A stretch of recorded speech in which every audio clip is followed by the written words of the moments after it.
How are you, Tom? I'm good, Gennady. How are you today? I'm great, thank you. Happy Friday. Yes, thank you. Same to you. So we decided to record this session.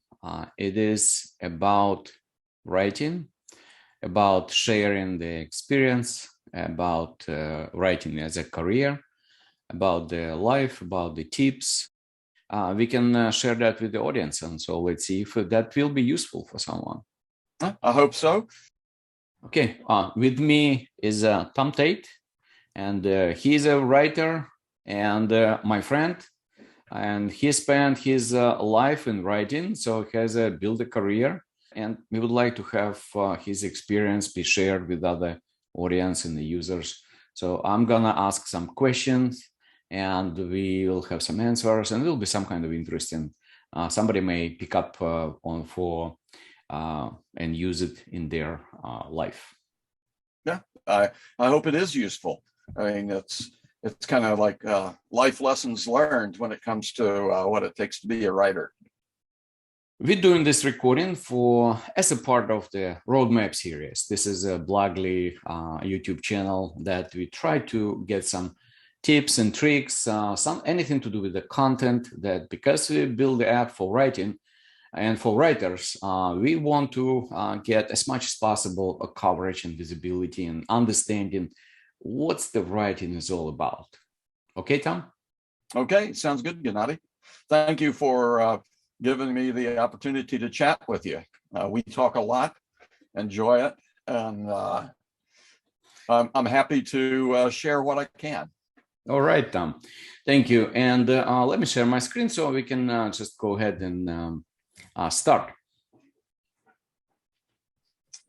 So anyway, as you can see, this is my thoughts on becoming a writer and pretty much about lessons learned. I came to writing in a different way. And, the first question that I think might be of interest, when did I know I wanted to write for a living? And I wrote all along, always enjoyed writing. It's just something that came naturally to me. Eventually, I found out I was related to Mark Twain, and maybe that's why. But I don't write nearly as well as he did. So, Did you read a lot of books? Did you read a lot of books when you was young? Yep, I read a lot.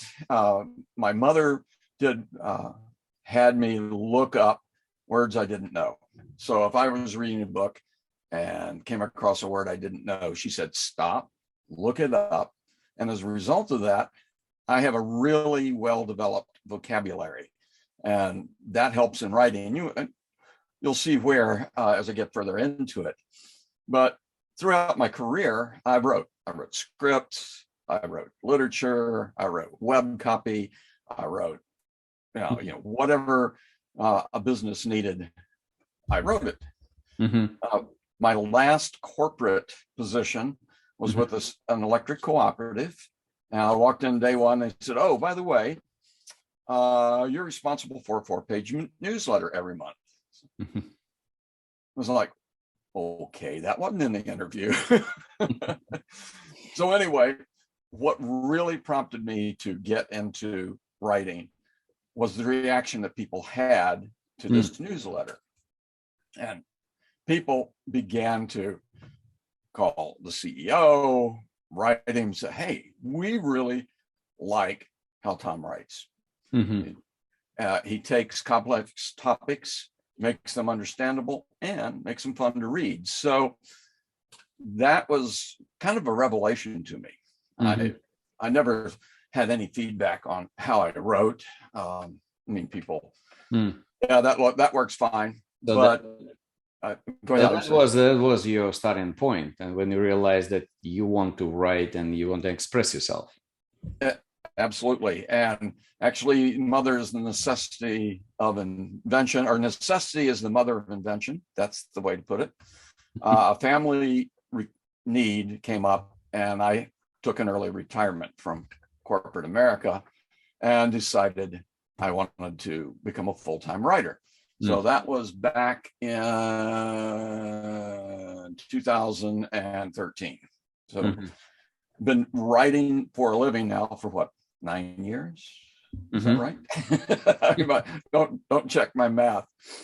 So, what another question people have is, what does it take to be a writer? And that's a really short answer. First of all, perpetual curiosity. I mean, I'm fascinated by everything. If I hear about something or read about something that strikes my interest, I'm going to dig into it and learn a little bit about it. I used to tell people, go to get-togethers and stuff, and somebody would raise a topic, and I would know a little bit about it. And I said, well, where do you get all of this? And at that point, I traveled a lot, and I said, well, two places: National Geographic magazines and airline magazines.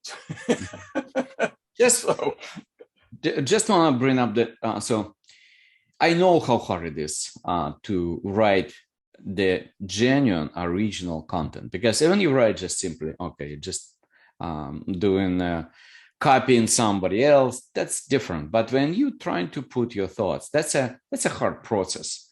So you trying to put your thinking into the words, and right. This is a hard part.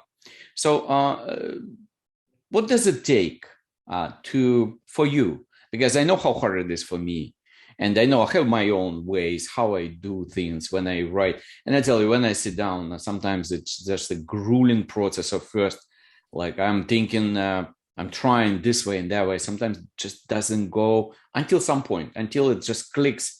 And then I start writing what I'm thinking. It's just all of a sudden it becomes like a flow. But how is it for you? What does it take for you to write, and what kind of process you have? Well, I would jump ahead here a little bit and say, I would put that into how do I write great content? Well, first of all, you have to like to write. If you're doing it under duress or because you have no other choice and you have to do it, you're going to have a harder time. The other thing is write the way you speak. Write the way. Now, if you speak in emojis, you're probably not going to succeed. But or in the sentences of two words, That's right. Yeah, like you're a telegram. That might be perfect for certain applications. But that's something that people said. He said, "Oh, you write the way you speak," and that really struck me as odd because I never thought about it. And I went back and looked stuff. Oh yeah, that is how I speak. So that's, to me, allows me to focus on what I want to say as opposed to how to say it. So that's kind of a little bit of a fine line, perhaps. It allows me to be myself, and I don't have to worry about then, because I'm not worried about somebody not liking my style, because not everyone will. I'm just going to write. I'm going to put my thoughts down. And sometimes, a process. Is there a process? You can do an outline. Is there a process for you? Like when you start, like to start what's it like for you to handle this? To start, like when you start writing, what do you do? It's interesting. One thing I would suggest is to write something every day, even if you're just writing an entry in your journal. Agreed. So you want to hone that writing muscle, if you will. So when I come in, I usually have an idea of what I want to write, or I have an assignment. When a client may say, I need you to write about water jet metal CNC machines. I was like, oh, well, I don't really know anything about that. But so if I don't know anything about it, I'll go through and research, and we can talk about that in the tools. But I have written on topics that I really don't know much about. What do you think of that? So then I just start writing. What do you think of that? Because a lot of times in our life, we stumble on this because you write something that maybe not your favorite, or something that you don't know. Right. And that's, again, it's good that you can select the niche or you like the certain, say, topic to write about. But what if you don't? A lot of times we write about something that we are not, not the big fans, or maybe it's just not our area, right? Right. So Well, how do you decide? What do you do when it comes to selection of writing? And another thing, do you have any like limits of barriers of what you want to write and what you definitely want to stay away from? well, I stay away from women's cosmetics. Actually, naturally. This is no, I actually wrote. I had an opportunity to pick up this client, and they said, "Well," and I didn't realize that they did wrote about women's cosmetics and stuff until they sent me the assignment. And I was like, I don't know anything about lipstick, so I researched it. I wrote my piece out.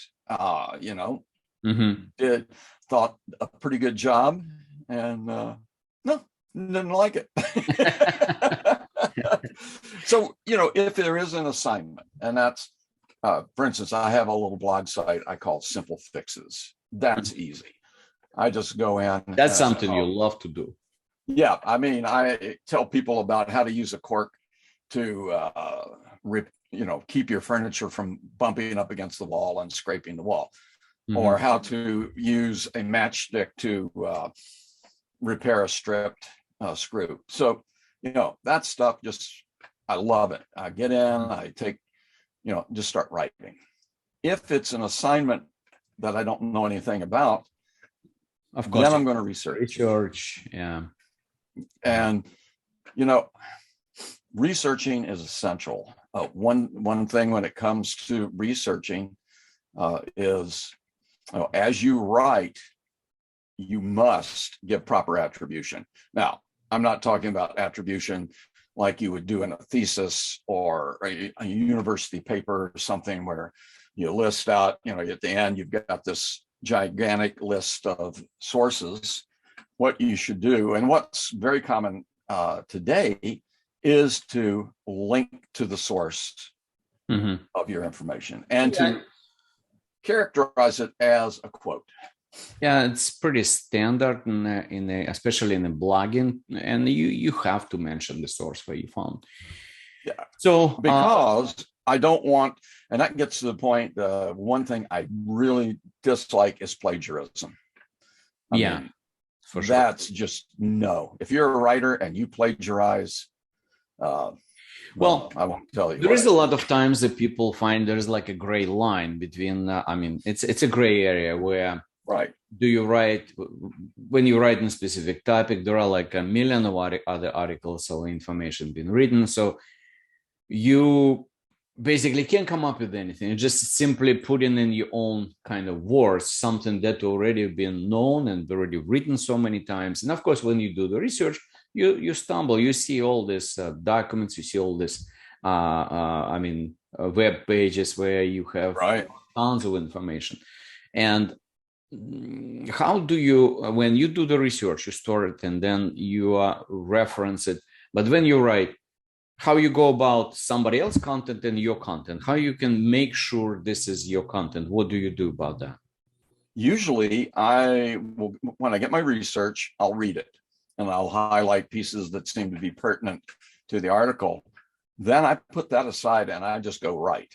I don't actually look at that. Again, I read through it, you try to understand yourself, and then you try to put it in your own words. Exactly. Got it. And I do, knock on wood, I've been successful in pulling that off and getting very good, how would you say that, very low plagiarism scores? I guess that's the way, because it is the way I speak. It is the way I write. And, but you don't have to worry about words in common use. Right. Some will find that and says, oh, this is a word in common use, and it'll pop up. Well, this happened at one point. Forget what I was writing about, but they said, oh, well, this is used by the Phoenix Suns. What? Yeah. Well, I don't care. That's something so totally different that who cares? It's in my book, it's not plagiarism. If it's a phrase in common usage, then no plagiarism checker will nail you for that, or they shouldn't. Right. But, so writer's block. One thing you mentioned, Gennady, that sometimes you dig in and it's just like, oh man. Yeah. Where to start? Yeah. So where to start? I have a couple of techniques that I like. I'm interested. Go somewhere different. Change venue. Like I sit in my cave down here, my bunker. Oh, okay. And, when I worked for Honeywell, this is back before computers and stuff. If I had to do a report or something like that, I would go someplace without distractions. So I would either go to the wonderful St. Paul, Minnesota library, old, very classic Victorian architecture, quiet, smell of books. Man, I could just really work there. Or if the weather permitted, I would go and sit in the park in my car and right there. But yeah, interesting that also for me works kind of in a similar way. If I want to write, sometimes it's just sit on a desk and you try to write something and it's just hard. You put in a couple of sentences and it's not going right. So yeah, as soon as you go somewhere, get off, let's say if I go in a Starbucks or somewhere, then it might change the environment. And all of a sudden just something pops up that's different. So yeah, that's somehow it works. But another question is, what do you think of those? Like I have requests for non-destructive writing, say focus writing, when you have special feature in apps, when it's just removes everything else and say no destruction writing. It means just the text in front of you, no other tools, no editor, any kind of, so just simply writing the blank screen with just a blinking cursor in the middle. What do you think of those tools? That's what I started with, in essence, because I wrote on pad and paper. So prior to the advent of the PC, blank page can also, can help me write. I've used that. That used to be the way I wrote all the time. I wrote, and I need to write the third one, but I've written a couple of sci-fi novels. And when I first started writing them, I would write it down on a pad, paper. Then I would type it into the computer because I'm not a typist. I can type really fast, but it was distracting. The process of entering it in the keyboard broke my train of thought. So, but over time, I was able to get beyond that. And now if I going back and writing it on a piece of paper and then typing it in, just seems like a horror story to me. Just having no distractions, that's part of the change of venue thing. I don't usually listen to music or have TV in the background. Music distracting me, definitely music distracting me. But what works for me, I could say sometimes I get off and I read, sometimes not the same on topic articles. I just start reading something in a parallel, and it's just totally different. It's kind of tunes in my mode into different topic, and then I come back and just try to bring in what I read from another topic, but not the topic itself. I mean, it's just kind of refreshing, resetting your mode. So that helps for me a little bit. Well, the other thing that really helps, and borders on being dangerous, is when I drive, I get great ideas for writing. For instance, I used to write all my own radio scripts. Sorry, my nose is itching. Must be having company coming. When I worked for the electric co-op, I wrote and recorded all the commercials. Well, I'm busy with other things and I've got the recording date set up and I'll be writing in the work. I say, oh gosh, I got to record that today. I haven't even thought about it. Well, invariably, it was like a 20-mile drive to the office. By the time I got there, I had the script written. So then what I had to do is go into my office, not talk to anybody, and write it down before I forgot it. The other thing that I've done over the years, and you may have had one of these, Gennady, being a pilot, you know, the knee board, the clipboard you strap around your thigh so you can write stuff on that's what you call it. Yes, I had that on my knee for sure. Yeah. Yes. I have one of those for the car. I'm not sure. Are they still really? But hold on. Are they still wearing those knee boards even in today's piloting? I don't know. I bought this. I'd flown into Canada for a business meeting in the late 80s, and we flew into a private airport, private facility. And I walked in, and they had knee boards in there. And I was like, oh, this is great, because, you know, I'll be riding down the road and I'd try to write something down. I grab a pad of paper, and then I'm trying to keep my eyes on the road and write at the same time. That's why I said it's potentially dangerous. Don't try this at home. Yeah, so, you know that's probably some people, I still have it. Some people probably don't understand, but what it is, what are we talking about? You know exactly what you took. I know exactly what it is. So this is like a little pad, right, about this big. A little clipboard. It's like a clipboard. What we had is that you open it up. It opens, and it has a plastic. It's like thin, like this. Has a plastic pad on top, which is writable, right? I can write things. So when I flew, I had this on my knee. I put already my scribble of my, maybe it's like a, you know, it's a handmade mind mapping, right? What do I need to do with the little tips? So it's something related to my flight. So is that something you're using in your car?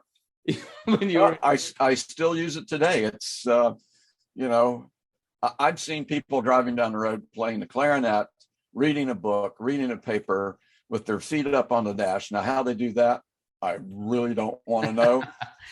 And so I said, okay, well, you know, riding down the road, writing and trying not to look at what I'm writing, like that means I can't, it's horrible in terms of handwriting, but it's better than ending up in a ditch. Yeah, but you know what also is a good something interesting I read, and actually I tried it, and it also works for me as well.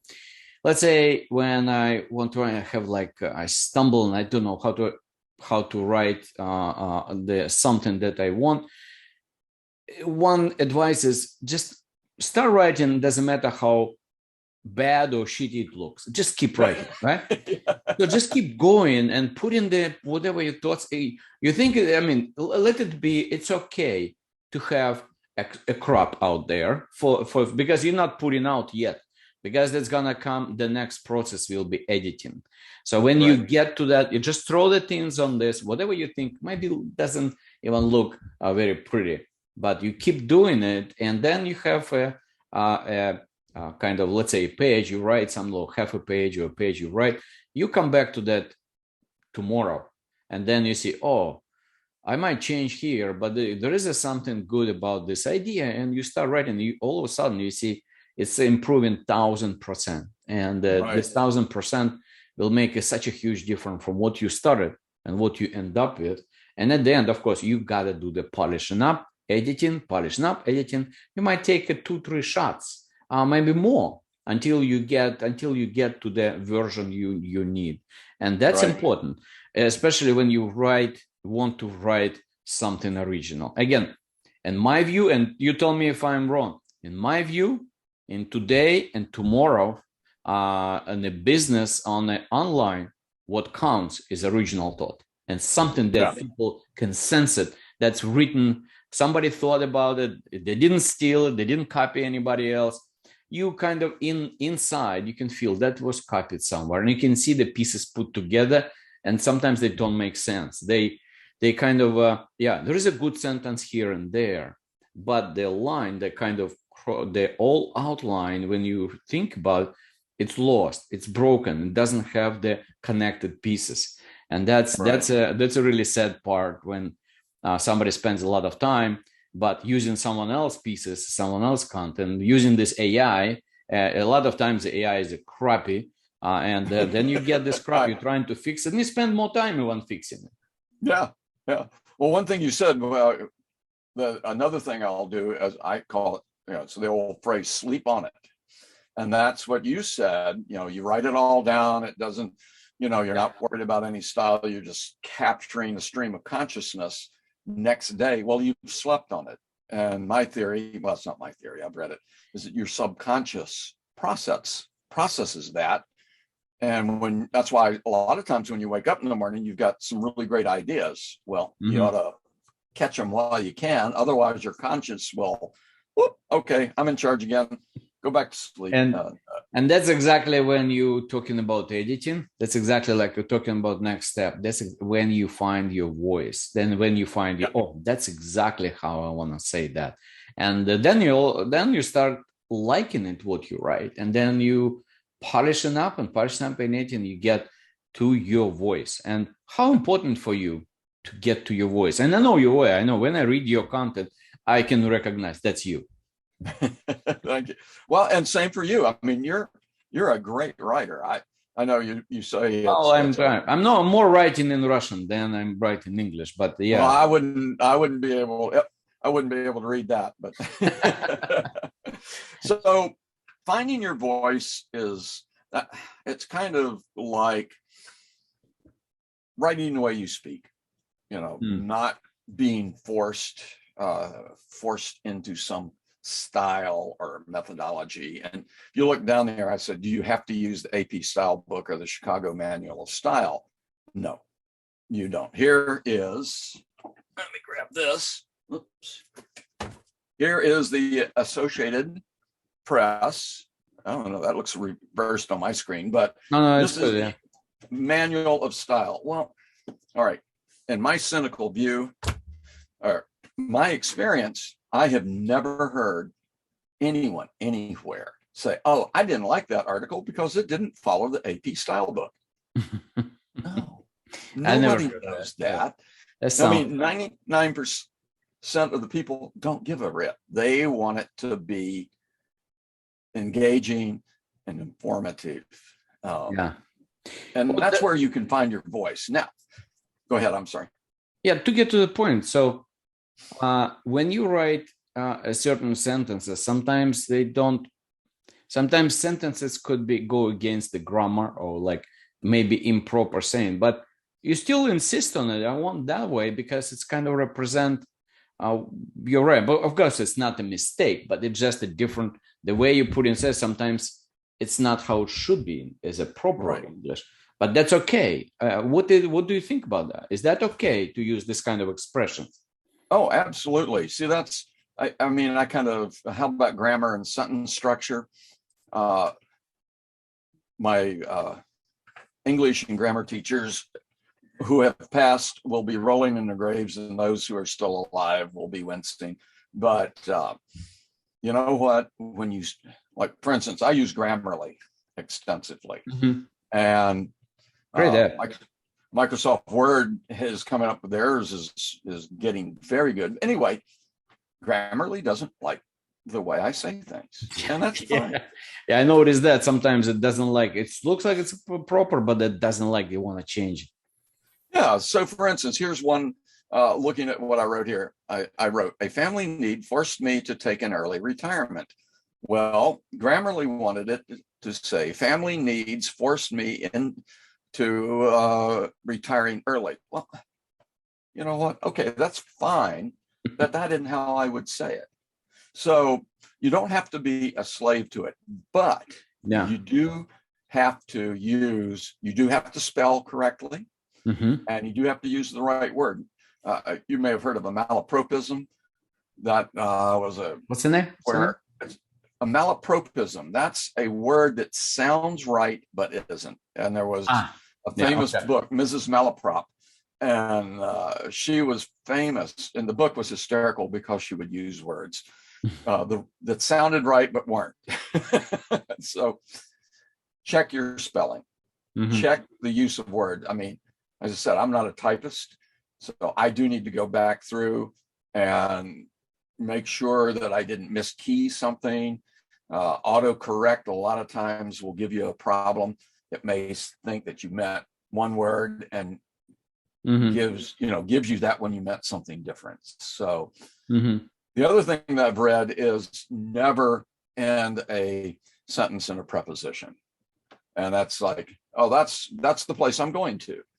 Well, can you give an example? Marvel, yeah, that's the example. That's the place I'm going to, or that's the place I went to.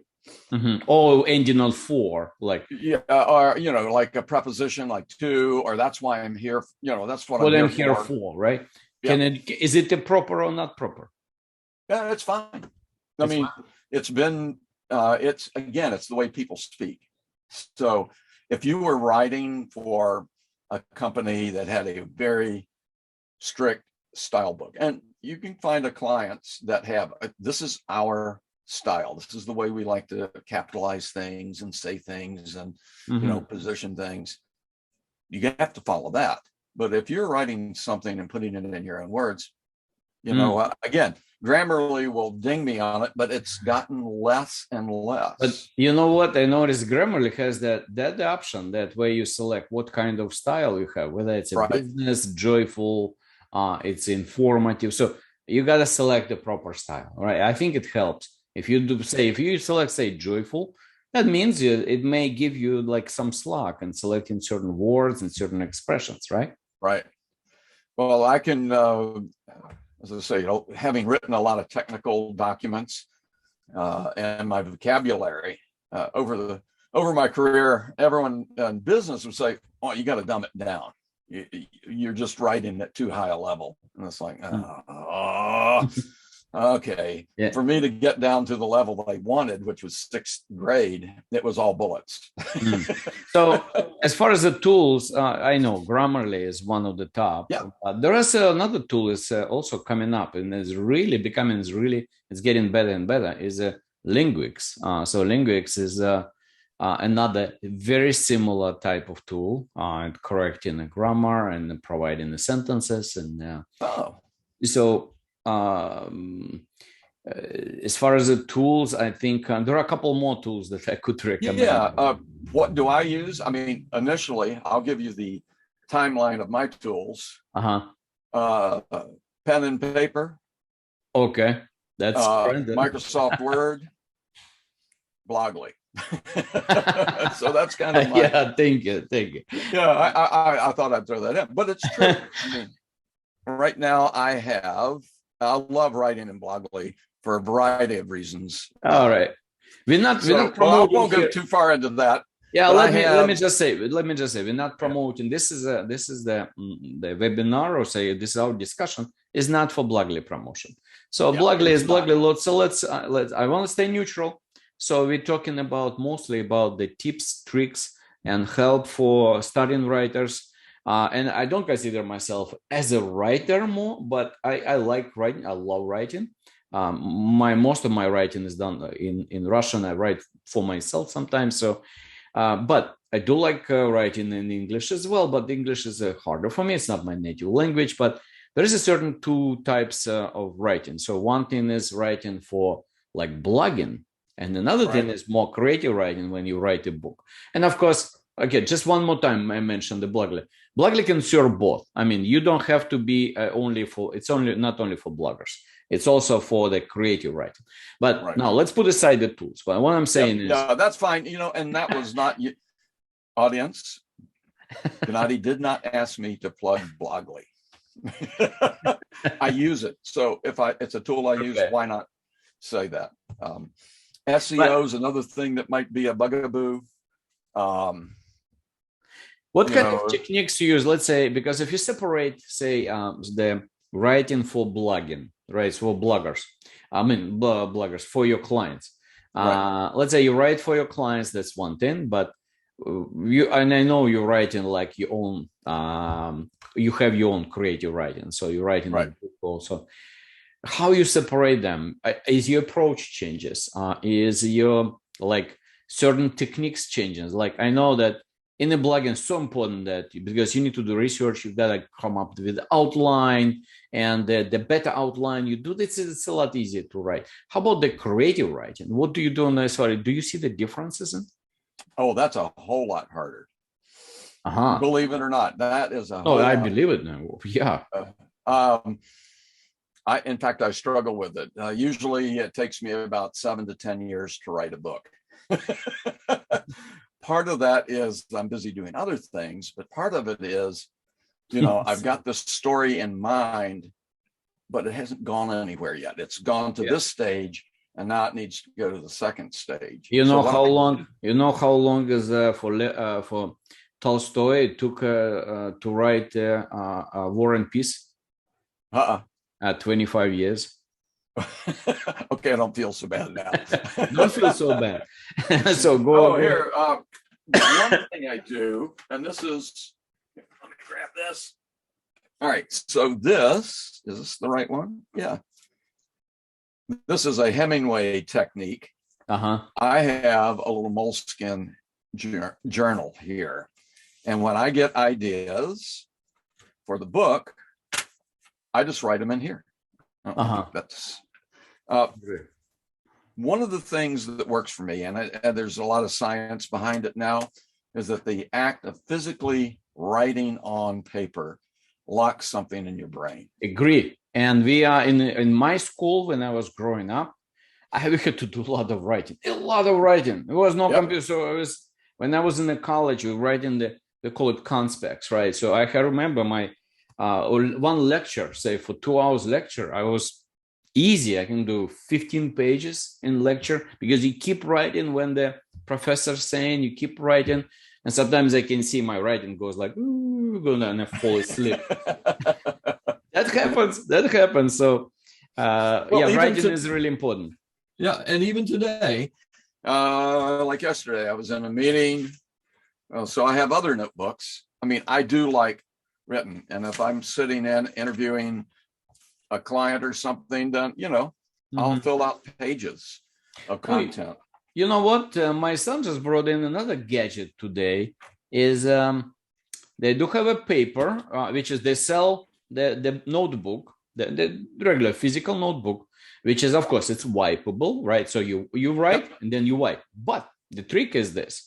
They embedded the QR code on the bottom, and you can just highlight which QR code you want to select. Like if you connect your Google Docs, your Google account you create an account, you connect Google account with this book. I don't know how it's done, but when you just scan the page, you write it, right? Then you scan the page, and whatever it was, you just mark it. Okay, I want to have that to go to my Google Doc, and it automatically uploads that scan into Google Doc. It's amazing. So, and then you want to have it as an image, as a PDF. You can SMS it to anybody. You can put it in a Telegram. So it's unbelievable. Wow. I mean, and then you wipe it off and you do it again and again and again. It's amazing.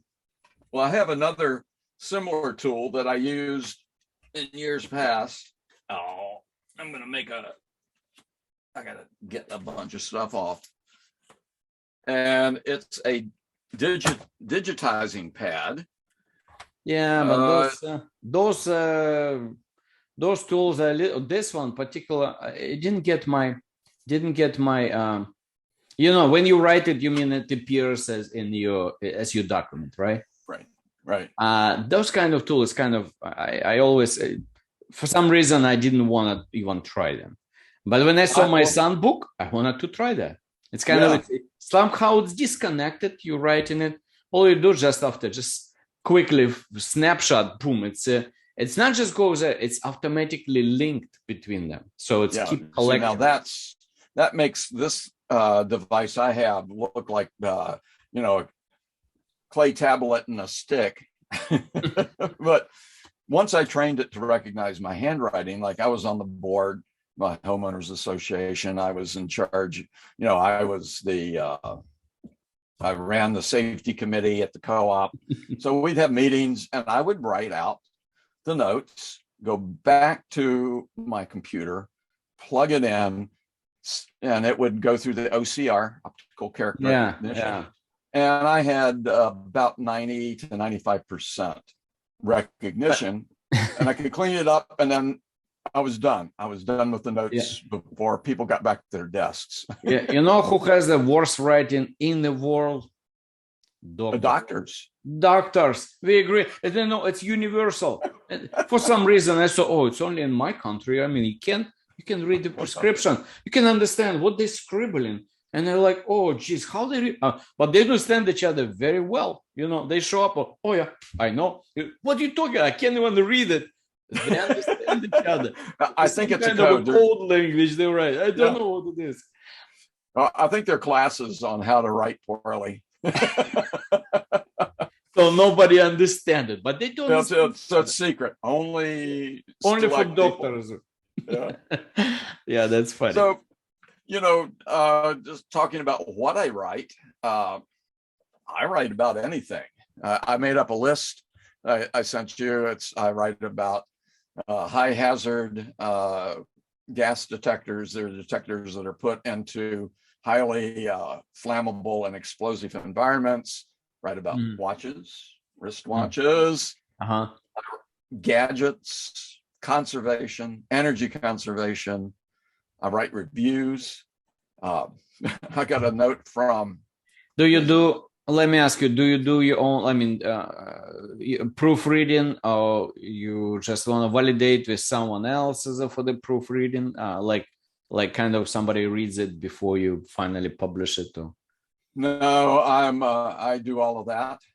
That's why I have a tendency to write it, run Grammarly, and post it.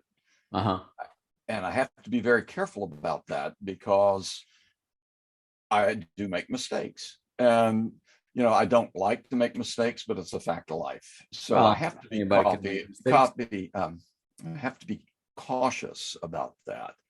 And, but, you tell me what you want. If it's not cosmetics, I'll be happy to write about it. Yeah, you have a strong feelings against cosmetics, huh?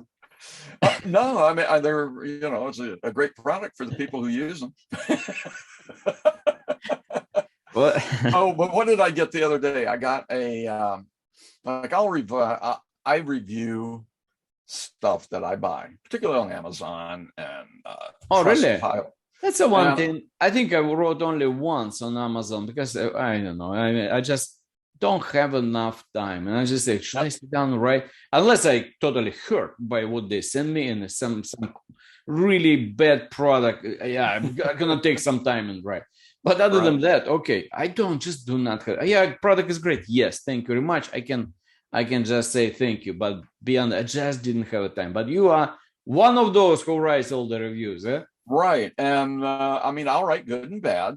And I got an email from Amazon the other day saying 36,000 people have read your reviews, and 11,000 have said they were helpful. I was like, oh, what? Whoa, nice. How many find it helpful? 11,000. Whoa, so you helped 11,000 people. Yeah, so and that's cool.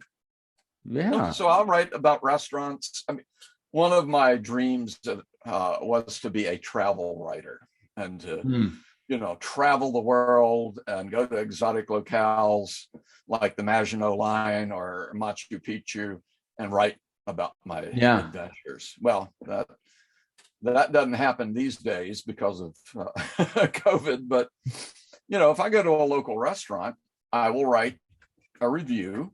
Or if I go to a really cool store, I'll write a review and I'll send it to the local newspapers. Nobody's ever published one, but that's nice. Okay. And that's actually, you know what? Be prepared for rejection. That's a very important aspect of it because you will be rejected. When you start to go out and get clients, I had a bit of an advantage, and most people know somebody. So I wrote for my former business contacts, technical reports mostly, conservation stuff, and all electric utility related. So I used that, and then I went to Upworks and set up a thing, and that's how you and I met. Was through Upworks, Gennady. Yeah. And I got shot down a lot until I started to, get some clients, present some work, so it's not all about going to friends and family. It's not like selling Amway. I don't even know, are they still in business? Or insurance? Once you do one of those two things, the first thing you do is worry your friends and family about it. Probably you're not going to get much work there unless someone you know runs a company. But talk to people. Sometimes when I was first starting, I would go to local, like the local utilities would put on seminars and events, and they would talk about renewable energy or whatever else. Yeah. And so I would go there and mingle, and I would hand out cards, and I'd talk to people, and I would follow up with them. And wasn't a huge source of work. In fact, it was a pretty skinny one. But think about it and use a tool like Upwork, singular plural, because I mean it did help me get started outside of the electric utility field. Now I still write for that. A lot of people who probably will watch this, they are offshore, so overseas. So because our customers are throughout the world. Remember, I put up the heat map of every customer. It's kind of funny to see. Boom! It's everywhere. It's everywhere. It's all, even in South America, the India, China, all all Asia and Europe. So and a lot, several of my clients are mostly Western Europe. I've got one in Estonia, a couple in Germany. Where else? Nothing in the UK or anything like that. But I mean, some of my clients are overseas, which is cool. For them, probably advice of going in the middle somewhere probably will not help. So, but I think, true. Upwork today is a number one for freelance writers. This is a huge place, but competition is stiff too. It's a big competition, so big time. So there's and there are some pitfalls to be leery of. One client that I got from two. I had two poor experiences with Upwork's clients. Good grief. One, they just kept having me rewrite the same document. Never, okay, well, rewrite it this way, rewrite it this way, rewrite it this way. Finally, I said, no, I'm done. That's enough. And then they never paid me. I didn't write anything negative. I was just like, no, I'm done. I think I did that. You gotta be careful. You gotta be careful when you deal that. You don't want that people. I mean, someone say take advantage of you. So, of course, not everybody is fair. So, but anyway, for the most content mills are another thing where people don't want to pay what your writing is worth. And, what is that? What's the name? It's called a content mill. And what these people do, I think these guys were probably Eastern European, but, or maybe, anyway, long story short, they asked me they had a very specific format and had me review power tools, which is cool because generally speaking, whatever they wanted me to write about, I either had one or had used it. So, I mean, this is great. Went in and I would research it extensively and write reviews of products, and I knew reputations and I knew equipment and stuff. So my reviews were honest and accurate, but, I didn't make much money doing it. So it was, what I finally just said I was done with those guys. My thinking about that is, of course, there's a lot of content out there. True. There's a lot of AI apps out there that a lot of freelancers are using. They think they're gonna save some time because they're gonna pop up the content quickly, so they move on. And because of that, the prices that you could see, that sometimes the price starts from like $10 for 1,000 words, right? Yeah. Well, how how much quality you can get to, let's say, for that money. To a certain extent, you got to be careful and you have to look it up. If you're buying the content and you're buying truly cheap, or say medium cheap, or maybe not as cheap, but like say inexpensive, then you might risk it, of course, with the quality. So when you read it, now I'll give you my example, right? When I was say buying the content from someone, here's a topic, I need someone to write it. So and not the Upwork, but the second one. Oh, Fiverr or something like that? Fiverr, through the Fiverr. So I had someone to do some work, and at the end, I got the content. I see that I just do not like it. I see that basically it's a total crap, right? So when you read about it's like some fancy sentences, but you can see they when you put them together, they just do not make sense. Right. And you can see there was a part of it was like they call it spinning the content, right? They grab somewhere else, they tumble it through some app, and they spit out the rewarded version, and such a crap.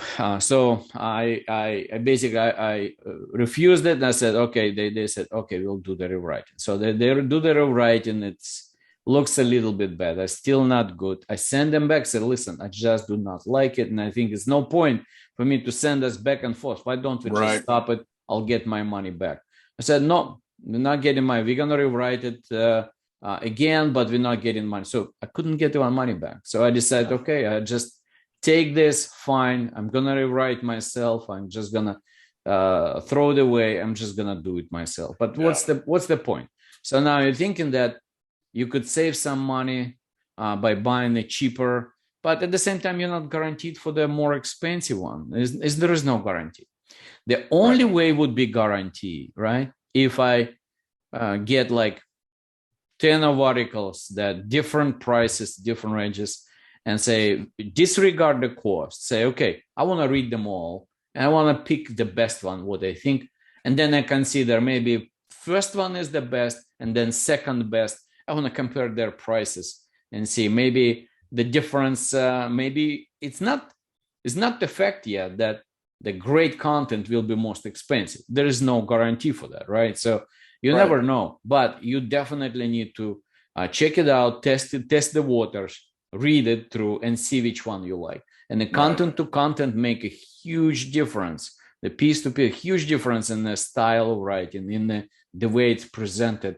It's big difference, and this difference actually in the quality makes a life or death situation for the business, because I know for a fact that I've seen the sites, niche sites, when they start to grow. You see, first they just keep writing the content, keep adding content. If the content is good, the only one condition, if the content is interesting to read. Eventually crowd will come and they will start reading. If the content is not good, I can tell you can use 100 of different AI, let them write for you. If the content is not fun to read, forget about ranking, so what's the point? You're spending a lot of time, a lot of effort, and all you're doing is just trying to save and getting on the cheap content. I mean, cheap, again, like I said, cost is not equally translated. It's not exactly. It can kind of reflect the quality, but still, I would rather pay if I get, say, really, really good content, interesting, engaging, interesting to read, all the full. I would pay top dollar for that content. They really do. If they're really interesting, and I know that when somebody start reading it, there is no other way for them just to finish, say, wow, and keep reading something else. Well, a couple of other things that I'd like to say. I think we're getting kind of on here with the, it's going a little bit long, I guess. Hopefully people are riveted by our performance, right? Anyway, two things I'd like to say. Number one is always meet your deadline. Yeah. If somebody for sure gives you a deadline, always stick to that. deadline. Always. And if you can, for some reason, you need to communicate it early and stay in touch with your client. Just stay in touch. So make sure you are communicating, you are totally transparent, what you're doing, how you're doing. So that's important, hugely important. And because, and then on the pricing part, I was just going to say, I've been paid as little as like 3 cents a word, up to as much as $1 a word. So, just depending on your client and their needs, do you want to take low cost work? Yeah, you can to get started. That wouldn't be a bad idea, but eventually you don't want to continue to do that. So, just, can you make a living writing? Of course you can. Will you be an overnight internet blog success? If you are, call me, I'll write for you. But these are just some tips that be yourself, write the way that feels comfortable, and make sure you're editing your word use and spelling and stuff. Make sure that's crisp and correct, because I can't understand it. I look at a newspaper and there are typos in it. It's like, well, doesn't a newspaper have a spell checker, a machine? I mean, it just drives me crazy. So anyway, but I really appreciate the time here, Gennady. Thanks for putting this together.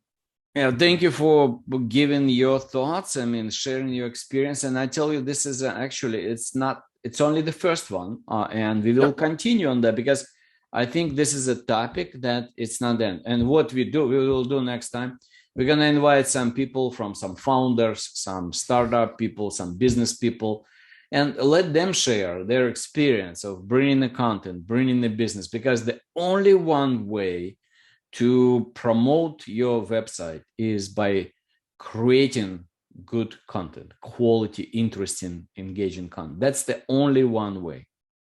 I agree 100%. And, it may take a while, but, I think I'm going to do a TikTok thing, see if I can make some really fast cash.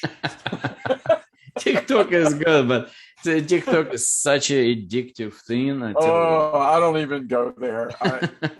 No, thank you. I'll stay clear. Because you don't want to get. Are you a TikTok star, Gennady? No, I'm not. If you are, I'll subscribe. Just let me know. Yeah. All right. Well, thank you. All right, Tom. Have a great weekend. Thank you very much. You too. Bye. Bye-bye.